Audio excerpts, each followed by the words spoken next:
But Sebastien, thanks so much for your time. All right, so you and I were having a very interesting conversation prior to this interview. 1.3%. You guys have essentially not moved in terms of your growth forecast for South Africa this year. And I'm going to ask why, because we have seen other institutions move as a result of what has happened, as a result of the uncertainty that is Brexit, so the concerns about the global economy slowing, as a result of Eskom and the bigger threats to the economy as a result of bigger threats of load shedding that have incurred. Why have you guys stuck to your guns of 1.3% because for 2019? we typically produce forecast twice a year, and our next one will be in a month's time. So, but we will certainly factor in those new developments. Yeah. Eskom probably a negative impact on GDP growth, and Brexit we still have to see this development. But it keeps the uncertainty at basically the same level. So.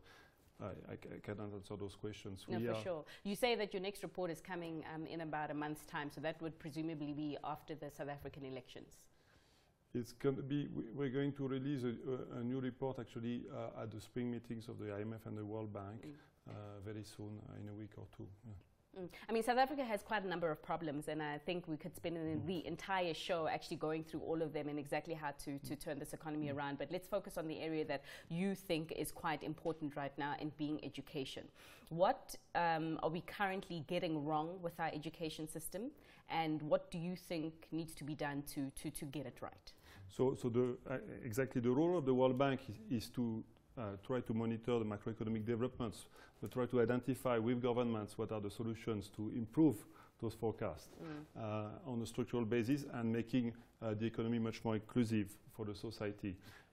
Last year, we identified the insufficiency of skills as the most binding constraint to further poverty reduction and inequality reduction in South Africa. And it was also confirmed by a global report that we did for all countries in the world that shows that South Africa ranks really not at the level where it should be in terms of per capita income, etc., in terms of human capital. In our last report, we focused on tertiary education, university, community colleges, TVET, because we believe this is one of the sectors which is the most instrumental to turn the corner rapidly, bring more people to the labor market with the skills that the labor market demands. And in our opinion, it calls for some reform of the sector overall. Last year, it was decided by the government, by the president of Zuma, to increase support to students to enter universities and colleges.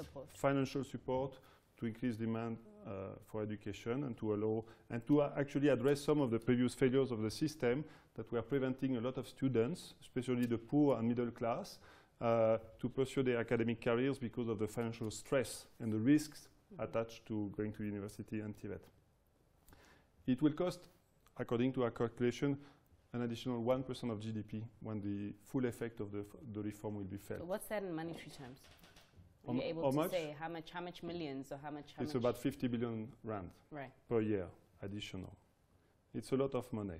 We think the country should invest more in tertiary education, but it could do it differently, because what will happen with this 1% more, it will make the life of students in university more comfortable, but it will not give the resource to expand the system, to absorb more students, and to improve the quality of education where it's needed, and it's in TVET and community colleges. Okay. So we think some money should be reallocated from supporting students directly to supporting the institution to allow them to grow faster and better.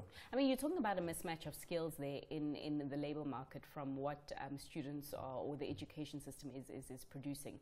What kind of skills, in your opinion, do you think that our labor market needs really to shift that needle of unemployment? So last year we did another report looking at, for instance, the issue of innovation. And when you look at what is in demand on the market, and the kind of jobs which are not being met, where nobody is able to offer this job, most of them are in ICT. 9 of the 10 most demanded jobs which cannot be, where we cannot find people, are in ICT. So a lot of demand that will come and that will grow to support the new industrial revolution, the fourth revolution, and that can be offered in universities, but also a lot of these works can be offered in TVET college and community colleges.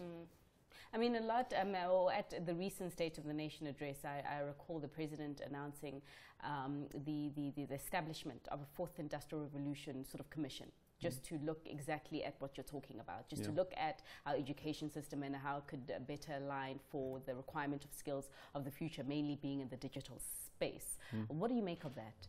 Well, I think it's a very good, it's a very good strategic move. Now, of course, it needs to be implemented, and the sector, the education sector, had to do its part to be reformed, to be better aligned to what will be the new demands of the economy.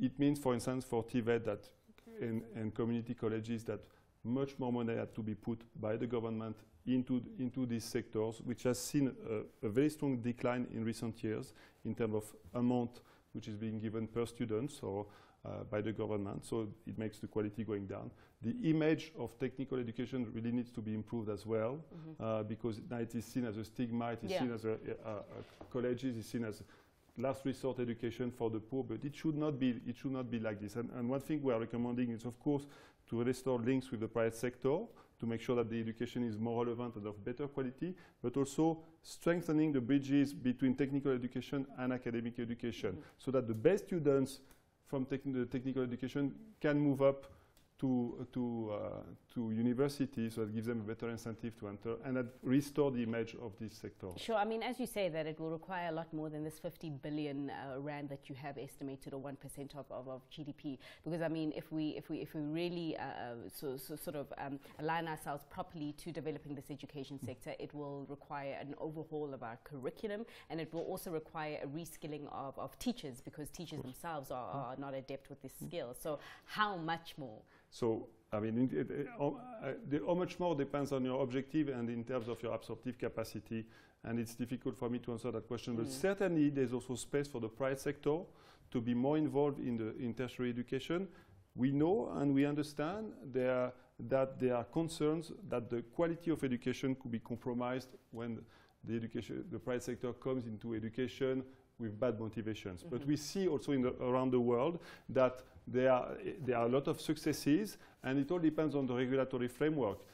If you have quality controls that apply both to the public and the private sector that are strict, if you have financial incentives for the private and the public sector that are linked to the quality of education that you offers, for instance, measured by the number of students that get a job down the line, those type of things. I think it's a way to address some of the concerns that the private sector brings. But that's a solution to expand faster the system, for sure. I mean, Sebastien, I'm running over my mark here, but often the case for not investing as much in education lies in the fact that the return on that investment is literally long term. I mean, you overhaul the system right now. It's maybe in 10 or 20 years that you'll get the fruit of that result. And South Africa needs to turn its economy around right now. So other than education, what are some of the areas that we could sort of focus our attention on right now that perhaps can give us that monetary value to spend those billions in education maybe 5-10 years from now? So we would say that there is no quick fix. Sure. There is no, how do you say, low-hanging fruit that will propel your economy to the next level very fast. We see that the agenda of competition is a very important one. The agenda of regional integration in Africa is a very important one.